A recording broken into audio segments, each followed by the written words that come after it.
السلام عليكم ورحمة الله وبركاته. إن الحمد لله نحمده ونستعينه ونستغفره ونؤمن به ونتوكل عليه ونعوذ بالله من شرور أنفسنا ومن سيئات أعمالنا من يهده الله فلا مضل له ومن يضلله فلا هادي له وأشهد أن لا إله إلا الله وحده لا شريك له وأشهد أن محمدًا عبده ورسوله أما بعد قال الله تعالى في القرآن العظيم أعوذ بالله من الشيطان الرجيم بسم الله الرحمن الرحيم يا أيها الناس اتقوا ربكم الذي خلقكم من نفس واحدة وخلق منها زوجها وبث منهما رجالا كثيرا ونساء واتقوا الله الذي تساءلون به والأرحام إن الله كان عليكم رقيبا يا أيها الذين آمنوا اتقوا الله حق تقاته ولا تموتن إلا وأنتم مسلمون يا أيها الذين آمنوا اتقوا الله وقولوا قولا سديدا يصلح لكم أعمالكم ويغفر لكم ذنوبكم ومن يطع الله ورسوله فقد فاز فوزا عظيما قال رسول الله صلى الله عليه وسلم إن أصدق الحديث كتاب الله وأحسن الحدي حدي محمد صلى الله عليه وسلم وشر الأمور محدثاتها وكل محدثة بدعة وكل بدعة ضلالة وكل ضلالة في النار. எல்லா புகழும் புகழ்ச்சியும் அல்லாஹ் ஒருவனுக்கே உரித்தானது. அவனது அன்பும் அருளும் வற்றாத கருணையும் நபிகள் நாயகம் ஸல்லல்லாஹு அலைஹி வஸல்லம் அவர்களின் மீதும் அவர்களின் குடும்பத்தார் மீதும் அவர்களின் சொல் செயல் அங்கீகாரம் அனைத்தும் மார்க்கம் என ஏற்று அதனை பின்பற்றி வாழ்ந்த சஹாபாக்கள் சஹாபிய பெண்மணிகள் மீதும் உங்கள் மீதும் என் மீதும் என்றென்றும் நின்று நிலவட்டுமாக. அன்பிற்குரிய எல்லாம் வல்ல அல்லாஹ்வின் நல்லடியார்களே, இன்றைய வாராந்திர பயான் நிகழ்ச்சியில் நாம் எடுத்துக்கொண்ட தலைப்பு மனித நேயம். எப்படியெல்லாம் இந்த மார்க்கம் மனித நேயத்தை போதிக்கிறது என்று சொன்னால், ரசூலுல்லாஹ் இஸ்லாத்திற்கான இலக்கணத்தை பல நேரங்களில் பல வகையில் சொல்லியிருக்கிறாங்க. சில நேரங்களில் இஸ்லாம்னா என்ன என்று கேட்டால் ஒரு நீண்ட நெடிய விளக்கத்தை சொல்லுவாங்க. இஸ்லாம்னா அல்லாஹ்வை நம்புறது, வானவர்களை நம்புறது, தூதர்களை நம்புறது, வேதங்களை நம்புறது, தொழுவுறது, அல்லாஹ்வுக்காக வணங்குறது, நோன்பு நோற்பது, இதெல்லாமே இஸ்லாம் என்று சொல்லி ஒரு நீண்ட நெடிய விளக்கத்தையும் சொல்லுவாங்க. சில நேரங்களில் ரத்தின சுருக்கமாக எல்லோருக்கும் புரிகிற வகையில் இரண்டே வார்த்தைகளில் கூட ரசூலுல்லாஹ் மார்க்கத்திற்கான இலக்கணத்தை விவரிப்பாங்க. அப்படி ஒரு கட்டத்தில் ரசூலுல்லாஹ் சொல்கிறாங்க, இஸ்லாம் என்றாலே அத்தீனுன் நசீஹா, மார்க்கம் என்றாலே பிறருக்கு நலம் நாடுவது தான், எல்லாருக்கும் நல்லதை எண்ணுவது தான் இந்த மார்க்கம். அதே போல் முஸ்லீம் என்றால் யார் என்பதற்கும் ரசூலுல்லாஹ் இலக்கணம் சொல்கிறாங்க. முஸ்லீம்னா யார்? அதே தான், முஸ்லீம்னா அவர் அல்லாஹை நம்பியிருக்கணும், அல்லாஹினுடைய தூதரை அல்லாஹினுடைய தூதர் என்று ஏற்றுக்கொள்ளணும், அல்லாஹையும் அவனுடைய தூதரையும் வேறு எவரையும் விட அதிகமாக நேசிக்கணும். இப்படியான சில விளக்கங்களை ரசூலுல்லாஹ் சொல்லியிருக்கிறாங்க.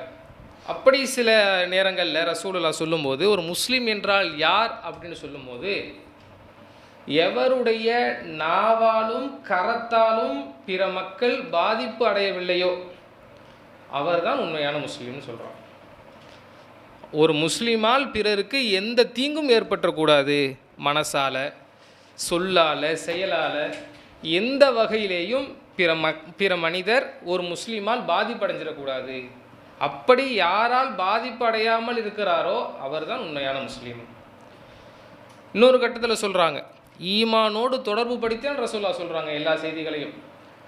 உமக்கு விரும்புவதையே உங்களுடைய சகோதரருக்கும் விரும்பாத வரை நீங்கள் உண்மையான முஸ்லீம்களாக ஆக முடியாது. நமக்கு என்ன நல்லதை நடக்கணும்னு நம்ம நினைப்போம்ல, நமக்கு எந்த தீங்கும் ஏற்பட்டுறக்கூடாது, நமக்கு எல்லா சூழலும் சாதகமானதாக இருக்கணும், நாம் எந்த பிரச்சனையிலும் சிக்கிடக்கூடாது, இப்படியெல்லாம் நாம் நினைப்போமே, அது மாதிரி பிற மனிதனுக்கும் ஆகிடக்கூடாது, தன்னுடைய சகோதரனுக்கும் அது போதையாக ஆகிடக்கூடாதுன்னு சொல்லி யார் நினைக்கிறாரோ, யார் செயல்படுகிறாரோ அவர் தான் உண்மையான முஸ்லீம் என்பதாகவும் ரசூலா சொல்கிறாங்க. இப்படி அடுக்கடுக்கான பல செய்திகளை தொடர்ச்சியாக நம்ம பார்த்தோம்னு சொன்னால், இஸ்லாம் என்றாலே பிறருக்கு நலம் நாடுவதாகத்தான் இருக்கும். பிறருக்கு எந்த தீங்கும் செய்யப்படுவதை ஏவக்கூடியதாக இருக்காது. இன்னொரு கட்டத்தில் கூட ரசூலுல்லாஹ் சொல்லுவாங்க, இஸ்லாத்திலேயே சிறந்தது எது அப்படின்னு கேட்கக்கூடிய நேரத்தில் ஏழைகளுக்கு உணவளிப்பது, பசித்தவருக்கு உணவளிப்பது இஸ்லாத்திலே சிறந்த செயல் எது அப்படின்னு கேட்கக்கூடிய நேரத்தில் ரசூலுல்லாஹ் சொல்கிறாங்க, பசித்தவருக்கு உணவளிப்பது. இப்படி ஏராளமான ஹதீஸ்களை தொடர்ச்சியாக நம்ம பார்த்துக்கிட்டே வரலாம். அப்போ இந்த மாதிரியான ஒரு எண்ணம், பிற மனிதருக்கு நல்லதை நினைக்கணும், எந்த தீங்கும் செஞ்சிடக்கூடாது, சிரமப்படுபவர்களுக்கு உதவி செய்யணும், இது மாதிரியான எண்ணங்களை சொல்லக்கூடிய போதிக்கக்கூடிய மார்க்கமாகத்தான் இந்த இஸ்லாமிய மார்க்கம் இருக்குது. இந்த எண்ணம் ஒவ்வொருவருடைய உள்ளத்திலேயும் தைக்கப்பட வேண்டும். அதில் திருக்குர்ஆனில் 4வது அத்தியாயத்தினுடைய முதல் வசனம், யா அய்யுஹன்னாஸ் இத்தகு ரப்பகுமுல்லதி ஹலககும் மின் நஃப்ஸின் வாஹிதா, உங்களை ஒரே ஒருவரிலிருந்து படைத்த உங்கள் இறைவனை அஞ்சிக் கொள்ளுங்கள். நீ வேற அவன் வேற கிடையாது, நீ வேற அவன் வேற கிடையாது, நீ ரொம்ப பெரிய மனுஷன், அவன் ரொம்ப சிறுமையானவன் என்றெல்லாம் நீ நினைக்கக்கூடாது. எல்லாருமே ஒரு தாய் மக்கள். இன்னொரு இடத்துல கூட அல்லாஹ் சொல்லுவான், உங்களை ஒரு ஆண் பெண்ணிலிருந்தே நாம் படைத்தோம். இன்னா ஹலக்னாக்கும் மின் ஸக்கரி வ உன்ஸா, உங்களை ஒரு ஆண் பெண்ணிலிருந்தே நாம் படைத்தோம். இப்படி ஏராளமான இறைவசனங்களை அல்லாஹ் சொல்லி மனிதர்களுக்கு மத்தியில் பிறப்பால் ஏற்றத்தாழ்வு நீங்கள் கற்பிச்சிடக்கூடாது. எல்லோருமே ஒரு தாய் தந்தையருக்கு பின்னால் பிறக்கப்பட்டவர்கள் என்ற உண்மையை அல்லாஹ் சொல்லி உள்ளத்தளவில் ஒவ்வொரு முஸ்லீமையும் அல்லாஹ் தயார் செய்கிறான். நீ அவனை வேறு மாதிரி பார்க்காத, நீ உயர்ந்தவன் அவன் தாழ்ந்தவன் என்று நீ சிந்திக்காத, அப்படிலாம் எதுவும் கிடையாது என்று சொல்லி இந்த மனித நேயத்தை அல்லாஹ் ஊக்குவிக்கக்கூடிய செய்தியை நம்ம பார்க்குறோம். அது மாதிரி இந்த உலகத்தில் எந்த மனிதர் சிரமப்பட்டாலும் அவருக்காக உதவி செய்யக்கூடியதை இஸ்லாம் வலியுறுத்தக்கூடியதாக இருக்குது. ஒரு மனிதர் சிரமப்பட்டுக்கிட்டு இருக்கிறாரு, அவரை பார்த்து கடந்து செல்லக்கூடியவனாக ஒரு முஸ்லீம் இருந்துடக்கூடாது. அவருடைய சிரமத்தை போக்குவதற்காக முயற்சி செய்யணும். அதில் அதிகமான நம்ம தெரிஞ்சு வச்சிருக்கிறது, உலகத்திலேயே நல்லறம் எது அப்படின்னு கேட்டு எந்த மதத்தவராக இருந்தாலும் சரி, சிறந்த நற்செயல் எது அப்படின்னு கேட்டால் எல்லோரும் சொல்லக்கூடிய ஒரு பதில் தர்மம் செய்கிறது. இப்போ அந்த தர்மம் செய்வதை இஸ்லாம் வலியுறுத்துது. எந்த அளவுக்குன்னு கேட்டால் ரசூலுல்லாஹ் சொல்கிறாங்க, நீங்கள் தர்மம் செய்யுங்க, எல்லோரும் கட்டாயமாக தர்மம் செய்யணும் அப்படின்னு சொல்கிறாங்க. அப்போது சஹாபாக்கள் கேட்குறாங்க, யா ரசூலுல்லாஹ், தர்மம் செய்வதற்கான பொருள் எங்ககிட்ட எதுவுமே இல்லையே, அப்போ நாங்கள் என்ன செய்கிறது? தர்மம் செய்யணும்னு சொல்கிறீங்க, ஆனால் தர்மம் செய்வதற்கான பொருள் எங்ககிட்ட இல்லை, இப்போ நாங்கள் என்ன பண்ணுறது? அப்போ ரசூலுல்லாஹ் சொல்கிறாங்க, நீங்கள் தர்மம் செய்யணும். எப்படி தெரியுமா? நீங்கள் போய் ஏதாவது கைத்தொழில் செய்து அதிலிருந்து வரக்கூடிய வருமானத்தை நீங்களும் பயன்படுத்தி கொண்டு மற்றதை நீங்கள் தர்மம் செய்யணும்.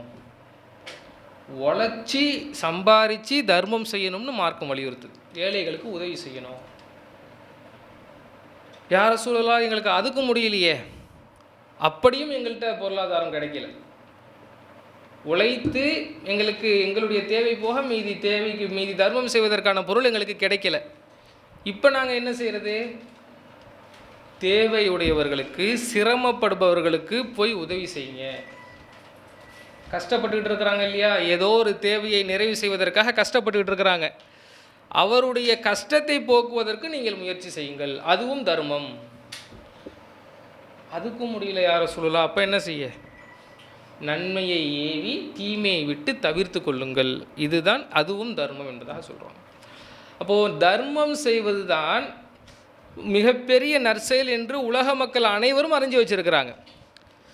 இன்னொரு ஹதீஸில் ரசூலுல்லாஹ் சொல்லுவாங்க, குல்லு சுலாமி அலைஹி சதகத்துன் குல்ல யோமின் உங்களுக்கு வழங்கப்பட்ட ஒவ்வொரு மூட்டிற்காகவும் நீங்கள் ஒவ்வொரு நாளும் தர்மம் செய்யணும். உடம்பில் நமக்கு எத்தனை மூட்டுக்கள் இருக்குது, ஜாயின்ட்ஸ், அத்தனை மூட்டுக்காகவும் நீங்கள் ஒவ்வொரு நாளும் தர்மம் செய்யணும். எங்கே போகிறது பொருளாதாரத்துக்கு?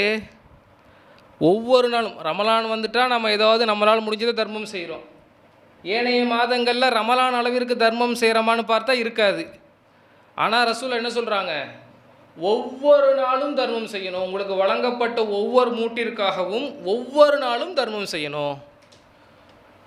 அப்போது ரசூல்லா சொல்கிறாங்க, தர்மத்திற்கான விளக்கத்தை ரசூல்லா சொல்கிறாங்க, யுஈனுர் ரஜுல ஃபி தாபத்திஹி யுஹாமிலுஹா அலைஹா அவ் யர்ஃபஉ அலைஹா மதாஹு சதகா. ஒரு பிரயாணி இருக்கிறாரு, அவரை வாகனத்தில் ஏற்றி விடுறீங்க, அதுவும் சதக்கா, தர்மம். வண்டியில் ஏற முடியாமல் ஒருத்தர் இருக்கிறாரு, மூட்டை முடிச்சுகளோடு கையில் வச்சுக்கிட்டு நிற்கிறாரு. அவரை ஒரு பஸ்ஸில் நம்ம ஏற்றி விடுறோம், அவருடைய பேக்கையெல்லாம் எடுத்து கொண்டு போய் வச்சு அவரை பஸ்ஸில் ஏற்றி விடுறோமே, அதுவும் சதக்கா, தர்மம். வல் கலிமத்து தையிபாத், நல்ல வார்த்தைகளை பேசுறது இருக்க, அதுவும் தர்மம். வக்குல்லு ஹத்துவத்தின் எம்ஷீஹா இல சலாத்தி சதக்கா, தொழுகைக்காக நடந்து செல்கின்ற போது எடுத்து வைக்கின்ற ஒவ்வொரு அடியும் தர்மம். வதல்லு தரீக்கி சதக்கா, பாதை அறியாமல் வழி அறியாமல் திண்டாடுகின்றவர்களுக்கு வழியை காட்டி விடுறது இருக்குதே, அதுவும் தர்மம். இப்போ இந்த ஹதீஸை நல்லா சிந்திச்சு பாருங்க. இதில் தர்மம்னு ரசூலுல்லாஹ் எதையெல்லாம் மேற்கோள் காட்டுறாங்களோ எல்லாமே பிறருக்கு நன்மை செய்யக்கூடியது தான், சிரமப்படுபவர்களுக்கு உதவி செய்கிறது தான். பிரயாணம் செய்ய முடியல, வாகனத்தில் ஏறி உட்கார முடியல, மூட்டைகளை சுமக்க முடியல, அந்த மூட்டைகளை சுமந்து அவரை வாகனத்தில் உட்கார வைக்கிறோமே, அது தர்மம். நல்ல வார்த்தைகளை பேசுறது, நாம் பேசக்கூடிய வார்த்தையினால் பிற மக்களுடைய உள்ளம் பாதிப்படையலை, அவர்கள் நல்ல எண்ணம் கொண்டவர்களாக போகிறாங்க, நல்ல சிந்தனை கொண்டவர்களாக போகிறாங்க, மகிழ்ச்சியோடு திரும்புகிறாங்க, நாம் பேசிவிட்ட பிறகு மகிழ்ச்சியோடு திரும்பி போகிறாங்க, அவர்களால் எந்த சிரமத்திற்கும் அவர்கள் உள்ளாகவில்லை, அதுவும் தர்மம். எந்த பக்கம் போகிறதுன்னு தெரியல, அந்த அந்த அந்த கடைசி வரியை எப்படி வேணாலும் நம்ம புரிஞ்சிக்கலாம். என்ன முடிவு எடுக்கிறதுன்னு தெரியல, ஏதோ ஒரு குழப்பத்தில் இருக்கிறோம், என்ன வழி என்று நமக்கு தெரியல. அப்படிப்பட்ட நேரத்தில் அவருக்கு போய் ஒரு நல்ல அட்வைஸ் சொல்லி, இந்த மாதிரியான சிரமமான நேரத்தில் இந்த முடிவை எடுங்க, கஷ்டப்படாதீங்க, கவலைப்படாதீங்கன்னு சொல்லி ஒரு ஆறுதலாக சில வார்த்தைகள், ஒரு அட்வைஸ், ஒரு கைடு பண்ணி அவரை ஒரு நல் வழியின் பக்கம் நம்ம திருப்புறோம், அதுவும் தர்மம். இல்லை நேரடியான அர்த்தம் எடுத்துக்கிட்டாலும் சரி, ஏதோ ஒரு ட்ராவலில் இருக்கிறாரு, அட்ரஸ் கேட்டு நிற்கிறாரு, அந்த அட்ரஸை நமக்கு கரெக்டாக அவருக்கு சொல்லி கொடுத்து ஈஸியாக அந்த இடத்துக்கு போகிறதுக்கான நம்ம வழியை சொல்லி கொடுக்குறோம், அதுவும் தர்மம். இப்போ இப்படி இதெல்லாம் சிந்தித்து பார்த்தோம்னு சொன்னால், இந்த அளவிற்கு உள்ளுக்குள்ளே போய் ஒவ்வொரு காரியத்திலையும், எந்த ஒரு காரியத்திலேயும் சரி, எந்த ஒரு சிறிய காரியமாக இருந்தாலும் சரி, பாரதூரமான காரியமாக இருந்தாலும் சரி, அதனால் பிற மக்கள் நன்மை அடையணும், எந்த தீங்கும் அவர்களுக்கு ஏற்படக்கூடாது, அவர்கள் சிரமத்திற்கு உள்ளாகக்கூடாது என்று சொல்லி மார்க்கம் வலியுறுத்தக்கூடிய செய்தியை பார்க்கிறோம். 1400 ஆண்டுகளுக்கு முன்னால் அருளப்பட்ட குர்ஆனில் அல்லாஹ் சொல்கிறான், வ இன்கானது உஸ்ரத்தின் ஃபநதிரத்துன் இலா மைஸரத்தின், கடன் வாங்கிய அவர் சிரமப்படுபவராக இருந்தால் வசதி ஏற்படும் வரை அவகாசம் கொடுங்க. வஅன்த சத்தகு, நீங்கள் அறிந்து கொள்வோராக இருந்தால் அதை தர்மமாக்கி விடுங்க. சிரமப்படுறான்னு தெரியுதா, நீங்கள் அதை தர்மமாக்கிடுங்க. எந்த மார்க்கமாச்சும் சொல்லுமா? இஸ்லாம் சொல்லுது. அதனால தான் நாம் சொல்கிறோம், இந்த மார்க்கம்தான் மனிதனுக்கு ஏற்ற மார்க்கம். அதே நேரத்தில் ஒருத்தர் கஷ்டப்படுற நேரத்தில் நம்ம கடன் கொடுத்து உதவி இருப்போம், நாமளே சிரமப்படுபவராகத்தான் இருப்போம், இருந்தாலும் அவனுடைய சிரமத்தை பார்த்து உதவி செஞ்சுருப்போம். நம்மிடம் கடன் பெற்றிருக்கிறார், நாம் கடன் கொடுத்துருக்குறோம். நாம் கடன் கொடுத்த நிலையில் நம்மக்கிட்ட கடனை வாங்கிட்டு நம்மளை ஏமாற்ற பார்க்கிறாருன்னு வச்சுப்போம். மார்க்கம் 2 சைடும் தான் பார்க்கும், ஒருத்தருக்கு மட்டும் சாதகமான ஒரு சட்டத்தை மார்க்கம் சொல்லாது. இப்போ கடன் கொடுத்துட்டு நான் ஏமாந்து போய் நிற்கிறேனே, எனக்கு என்ன பதில்? அப்போ அது மாதிரி யாரும் ஏமாற்றி விடக்கூடாது என்பதற்காக ரசூலுல்லாஹ் சொல்கிறாங்க, இந்த இந்த மார்க்கத்திலேயே அல்லாஹுக்கு மிகவும் பிடித்தமான அமல், அல்லாஹுக்கு பிடித்தமான நெருக்கமான, இன்னும் சொல்லப்போனால் எந்த காரியத்தை செய்தால் மன்னரை வாழ்க்கையே இல்லாமல் நேரடியாக சொர்க்கம் செல்வோமோ, என்ன நன்மை அது? போர் புரிந்து, போரில் அல்லாஹ்வுக்காக உயிரை கொடுத்த ஒரு ஜிஹாதி இருக்கார், அவருக்கு நேரடியான சொர்க்கம், அல்லாஹ் அவரை நேரடியாக சொர்க்கத்தில் நுழைய செய்வான். பச்சை நிற பறவை வடிவத்தில் அவர் சொர்க்கத்தில் சுற்றி திரிவார் என்பதாக ரசூல்லா சொல்கிறாங்க. அந்த மனிதரை பற்றி ரசூல்லா சொல்லும்போது அவருடைய எல்லா பாவங்களையும் அல்லாஹ் மன்னிச்சிருவான், கடனை தவிரங்கிறான். அல்லாஹ் எப்படி பார்க்குறான்?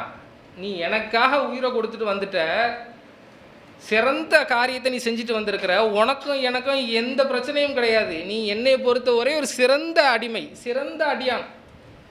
ஆனால் உனக்கு கடன் கொடுத்தவன் அங்கே சிரமப்பட்டுக்கிட்டு இருக்கிறானே, அவனுடைய கடனை அடைக்காமல் நீ வந்துக்கிட்டு இருக்கிறிய, முதல்ல போய் அவன் அக்கௌண்ட்டை க்ளோஸ் பண்ணிட்டு வா, அதுக்கப்புறமா நாம் 2 பேரும் பேசிக்கலான்னு அல்லாஹ் சொல்கிறான். அப்போ இதுவும் எதை வெளிக்காட்டுதுன்னு கேட்டால், எந்த ஒரு சூழலிலும் சரி நமக்கு உதவி செய்ய போய் இன்னொருத்தவர் போய் சிரமத்தில் உள்ளாக்கிடக்கூடாது.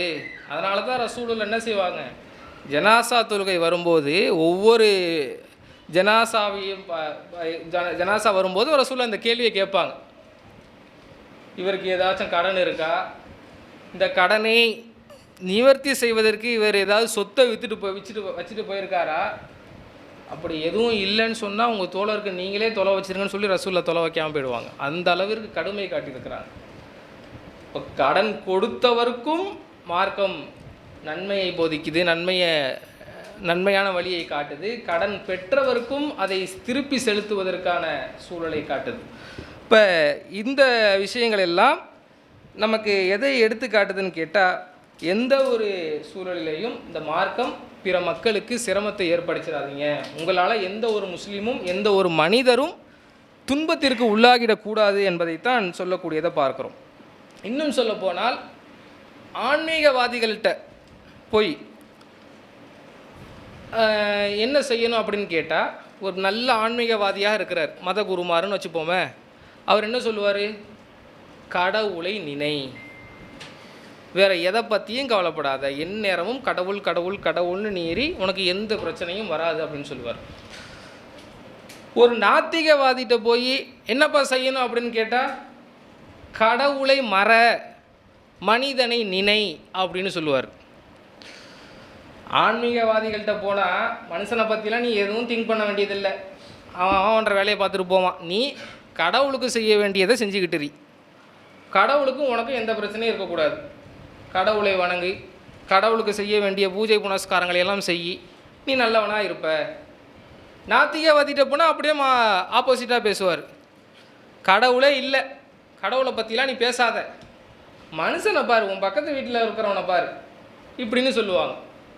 ஆனால் இந்த மார்க்கம் என்ன சொல்லுது, கடவுளை நினை, மனிதனையும் நினை, கடவுளையும் நீ நினைக்கணும், கடவுளிடம் நீ நல்ல பேர் வாங்க வேண்டும் என்று சொன்னால் உன் பக்கத்து வீட்டில் உள்ளவனையும் நீ பார்க்கணும், உன் ஊரில் உள்ளவனையும் நீ பார்க்கணும், உன்னுடைய உறவுக்காரர்களையும் நீ பார்க்கணும், எல்லா மனிதர்களிடத்திலையும் நீ நல்லவனாக நடந்துக்கணும். என்கிட்ட கடவுள்கிட்ட மட்டும் நல்லவனாக நடந்துக்கிட்டால் பத்தாது, கடவுளிடமும் நல்லவனாக நடக்கணும், மனிதர்களிடமும் நல்லவனாக நடக்கணும். இன்னும் சொல்ல போனால், நீ மனிதர்களிடத்தில் நல்லவனாக நடந்து கொண்டால், சிரமப்படுபவர்களுக்கு துணையாக நீ இருந்தால், அந்த இடத்துல நீ என்னையை பார்ப்பேன்னு அல்லாஹ் சொல்கிறான்.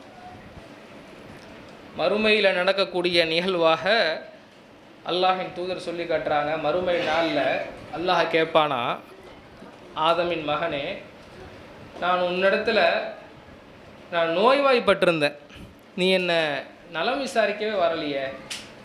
அப்போ அந்த அடியான் சொல்லுவாராம், யா அல்லாஹ், நீயே அகிலத்தின் இறைவனாக இருக்கிற, உனக்கு போய் எப்படி நோய் வரும், அப்படியே வந்தாலும் உன்னை போய் நான் எப்படி நலம் விசாரிக்க முடியும் அப்படின்னு கேட்கக்கூடிய நேரத்தில் அல்லாஹ் சொல்லுவானா, என்னுடைய இந்த அடியான் நோய்வாய்ப்பட்டிருந்தான், அவனை நீ நலம் விசாரித்து இருந்தால் அந்த இடத்துல நீ என்னை பார்த்துருப்ப. அதே மாதிரி அல்லாஹ் கேட்பான், ஆதமின் மகனே, நான் உணவு தேவை உள்ளவனாக இருந்தேன், எனக்கு நீ உணவளிக்கலை.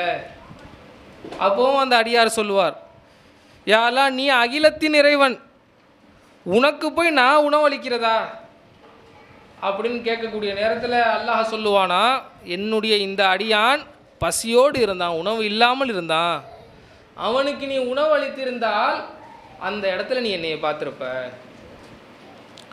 அதே மாதிரி இன்னொரு அடியான்ட்டு அல்லாஹ் கேட்பானா, நான் தாகத்தில் இருந்தேன், தண்ணீர் தேவையுடையவனாக இருந்தேன், நீ எனக்கு தண்ணீர் புகட்டலை. அப்போவும் அந்த அடியார் கேட்பாரான், யா அல்லாஹ் நீ அகிலத்தின் இறைவன், உனக்கு போய் தாகம் ஏற்பட்டுடுச்சா, அதை போய் நான் கேட்கணுமா? ஆமாம், என்னுடைய இந்த அடியான் தாகமாக இருந்த சூழலில் நீ அவருக்கு தண்ணீர் புகட்டி இருந்தால் அந்த இடத்துல நீ என்னை பார்த்துருப்ப. இப்போ இந்த ஹதீஸ் என்ன சொல்லுது? சிரமப்படுறவங்களுக்கு, ஏழைகளுக்கு, பசித்தவர்களுக்கு உணவளிங்க. யாரெல்லாம் நோய்வாய்ப்பட்டு சிரமப்படுறாங்களோ அவங்கள போய் நீங்கள் சந்தித்து நலம் விசாரிங்க. அவர்களுடைய நோயை போக்குவதற்கு, அவர்களுடைய சிரமத்தை போக்குவதற்கு உங்களால் என்ற உதவியை செய்யுங்க. அப்படி செஞ்சீங்கன்னா அது எனக்கு செஞ்ச மாதிரி என்பதாக அல்லாஹ் சொல்லி காட்டுறான். இப்போ இதையும் நாம் விளங்கி கொள்ளணும். அது மாதிரி அண்டை வீட்டாரை பற்றி ரசூலுல்லாஹ் சொல்கிறாங்க. அப்துல்லா இப்னு அம்ர் ரலியல்லாஹு அன்ஹு அவர்கள் சொல்கிறாங்க, அவங்க வீட்டில் ஒரு ஆடு அறுக்கப்படுது. ஆடு அறுக்கப்படுற சூழலில் அவர் வீட்டுக்கு வந்துட்டு வந்தோன்னே என்ன கேட்குறாரு, பக்கத்து வீட்டில் ஒரு யூதர் வீடு இருக்குதே, அந்த வீட்டுக்கு கொடுத்துட்டிங்களா, கறி கொடுத்துட்டிங்களா, உணவு கொடுத்துட்டிங்களான்னு திரும்ப திரும்ப கேட்குறாரு. கேட்டுட்டு அதற்கு விளக்கம் சொல்கிறாரு, எங்கே அண்டை வீட்டாரை என்னுடைய வாரிசாக ஆக்கி விடுவாரோ என்று நினைக்கும் அளவிற்கு ஜிப்ரீல் அலைஹிஸ்ஸலாம் அவர்கள் அண்டை வீட்டார் குறித்து எனக்கு போதிச்சுக்கிட்டே இருந்தாங்க, சொல்லிக்கிட்டே இருந்தாங்க. அதே மாதிரி தன்னுடைய அண்டை வீட்டார் பசித்திருக்க தான் மட்டும் உணவு உண்பவன் உண்மையான முஸ்லீம் இல்லை என்பதாகவும் ரசூலுல்லாஹ் சொல்லி காட்டுறாங்க. இப்போ எல்லா சூழலையும் நீங்கள் சிந்திச்சு பாருங்கள். இந்த இத்தனை ஹதீஸ்களும் சொல்லக்கூடிய செய்தி என்னன்னு கேட்டால், ஒரு முஸ்லீம் சுயநலவாதியாக இருக்கக்கூடாது.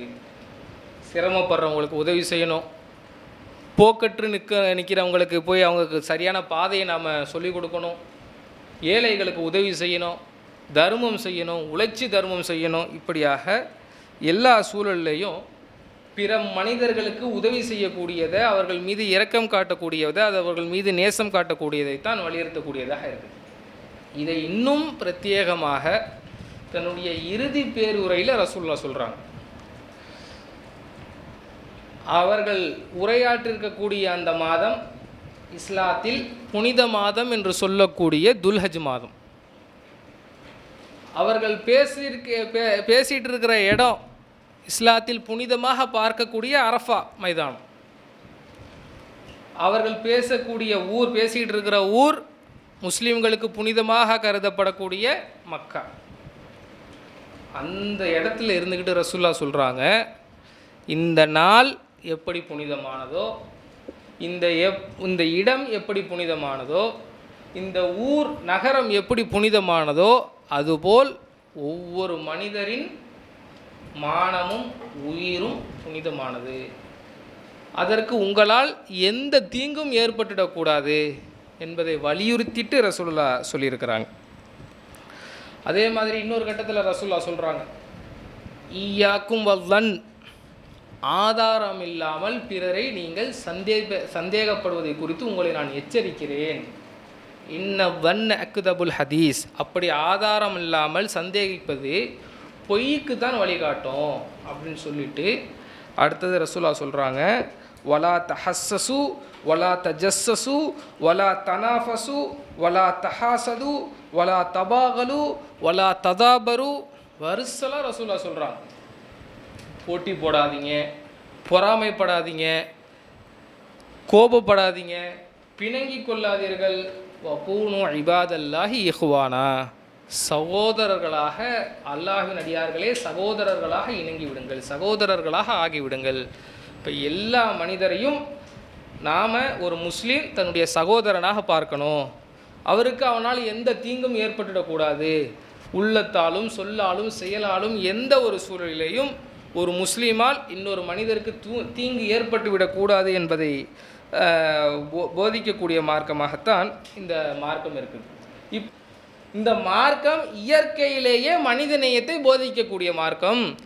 எவன் என்ன பேசினாலும் சரி, நாம் நம்மளுடைய செயல்பாடுகளை நம்மளுடைய மார்க்கம் எப்படி சொல்லிச்சோ அது மாதிரி அமைச்சிக்கணும். எந்த சந்தர்ப்பத்திலேயும் மனித நேயத்தை நம்ம இழந்துடக்கூடாது. பிற மனிதர்கள் மீது இரக்கம் காட்டுவதை நம்ம நிறுத்திடக்கூடாது. அன்பு காட்டுவதை நம்ம ஒருபோதும் நிறுத்திடக்கூடாது.